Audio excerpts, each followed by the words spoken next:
Dadapot talaga yan sa kamay ko pag binuksan ko yan dyan.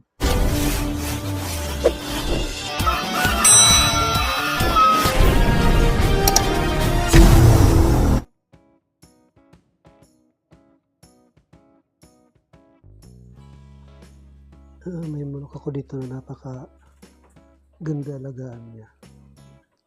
Siya. Hindi ko lang kaso kaya ko naman siya sa baba lang. Kasi para siyang agila. Ayan. Nagpapahawak siya pero pag na gusto ko sa kulungan ganyan siya. Dumadapo yan. Sa kamay ko, sa balikat, pupunta pa yan sa ulo ko, dadapo pa yan doon. Napakaganda alagaan tumatok, hindi manto eh, hindi pasaway. Ganyan lang siya, para siyang malambing. Sa akin lang ito malambing to sa akin eh. Tsaka napakasarap niya pakainin, hindi siya maarte, hindi siya sa pagkain.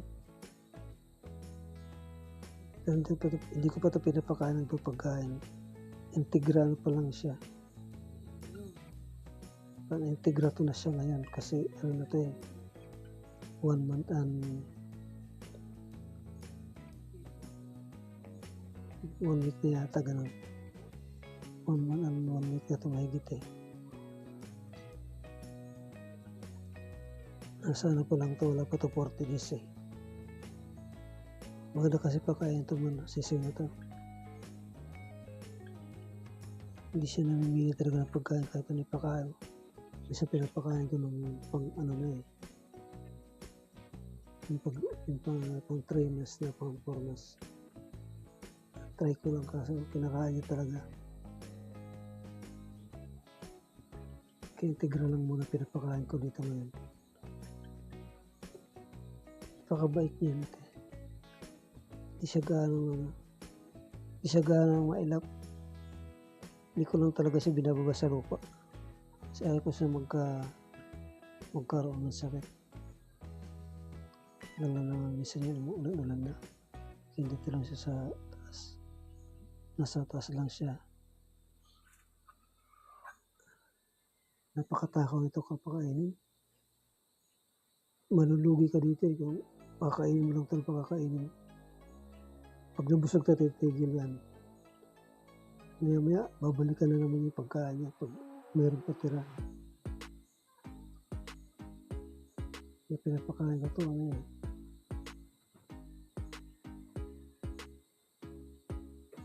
Hindi ko binabasa yung pagkain niya. Ano lang pagkain niya talagang ano lang dry. Hindi mo na kailangan basahin yan. Saka kaya ko pinapakain ng dry kasi para pag nabasa dun sa balon-balonan niya, mag-expand ng dahan-dahan yan eh. Para mabusog siya kaagad. Kasi pag pinakain ko ito ng madami, talagang ubusin niya, hindi niya titigilan ang ano, hindi maubos.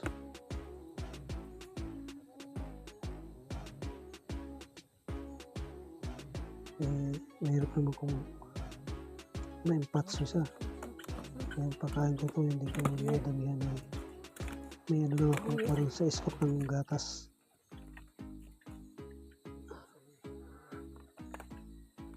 Yung kwadrado ng scoop, hindi yung pabilog. Yung takalan niya.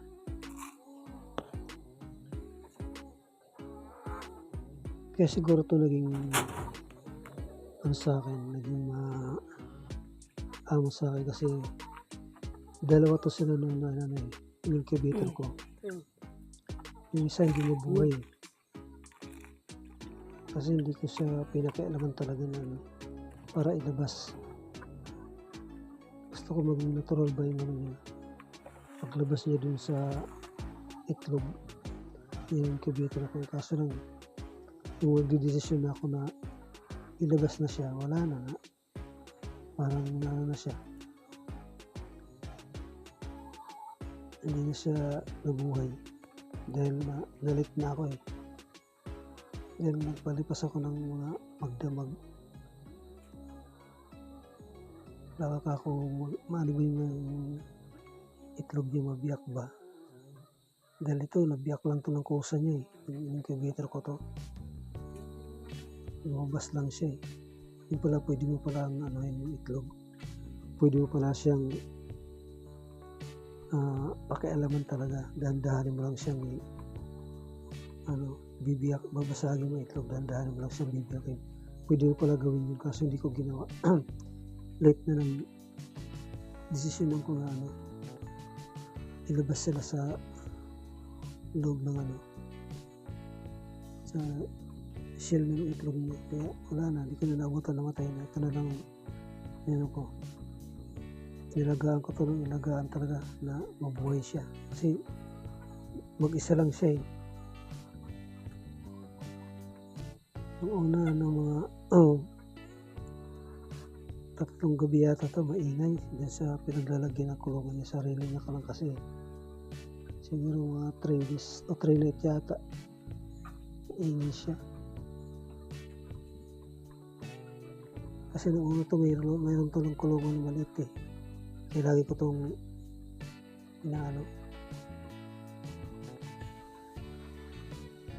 lagi ko sinasama din sa kwarto namin. Kung sa parang inaalagaan ko basta din siya kapag pinapakain. Kaya nung malaki-laki na siya ng konti, mga 2 linggo na, ilagay ko na siya din sa sariling kulungan na para sa mga sisiw. Siguro mga 3 days nga, maingay pa siya. Kasi ng mga sunod na gabi na wala, tumigil na. Tumigil maasya sa lumaki na siya ng ganyan. Ito pala yung pangalawang video ng nung sisiw kong nasa 2 months and 1 week na ngayon. Dati ang video niya 1 month and 8 days na siya eh. Ngayon binidyoan ko ulit siya. Medyo malaki-laki ng sisiw siya eh. Kaya ko dito parang agilang manok eh. Yung kulay niya ba. Pero hindi ko alam kung anong magiging kulay ito paglaki. Yan siya. Dadapot talaga yan sa kamay ko pag binuksan ko yan dyan. Sa kulungan niya pag magpapalabasin ko siya. Pinapalabas ko din siya ito kasi hindi siya ganong mailap.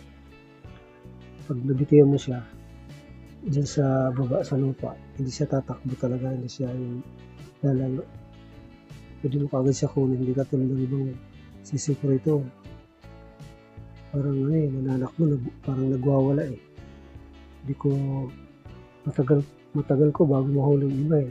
Ito, wala, dyan lang siya. Lumilipad kasi ito minsan eh. Yung iba kasi yung mga sisiko dito, ang hirap po din pag pinakakawalan ko. Kala mo yung mga nagwawala ba?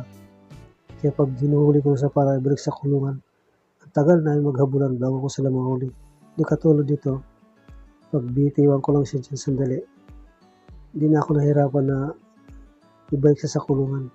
Makukuha mo ka agad siya.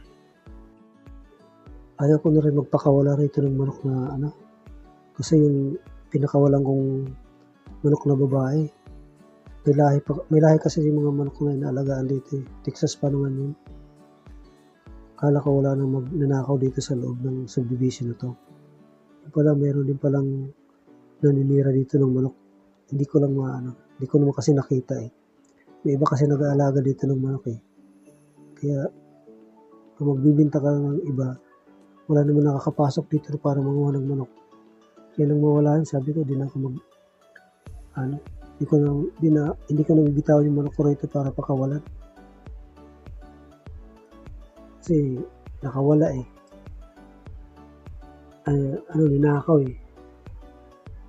Wala ang akala ko na wala nang mangunguha ng manok dito. Kaya sa ngayon, hindi ko sila pinakakulan, hinayaan ko lang dyan sa loob. Minsan yung ibang babae binibitiwan ko sa sandali lang, pag mga hapon na. Kasi pag hapon na, naghahanap niya sila ng ano, madadapuan. Kaya pag pinakawalan ko sila ng mga 5:00,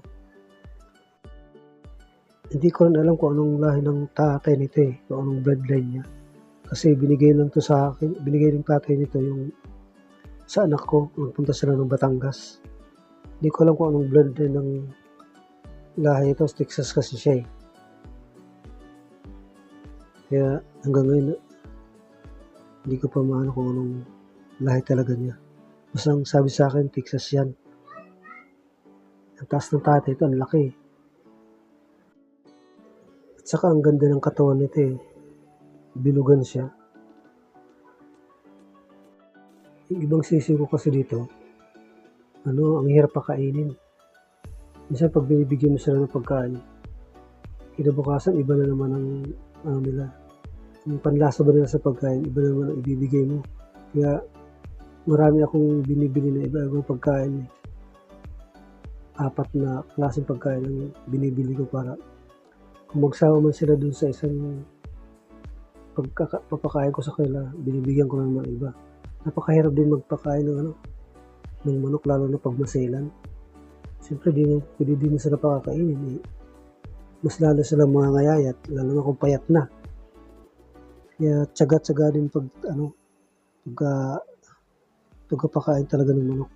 Ito, hindi ako nahirapan dito kasi kakain siya kahit yun lang ang pagkain niya lagi araw-araw.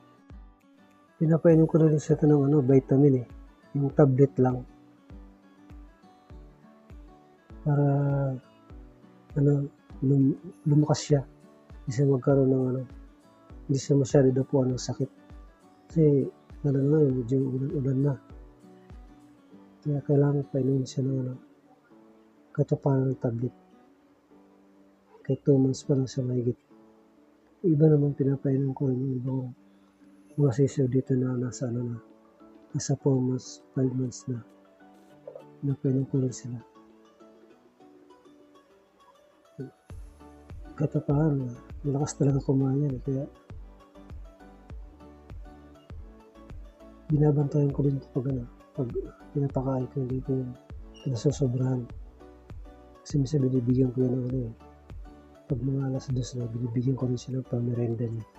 Hanggang doon lang yung hindi siya pinapakain ng sobra-sobra.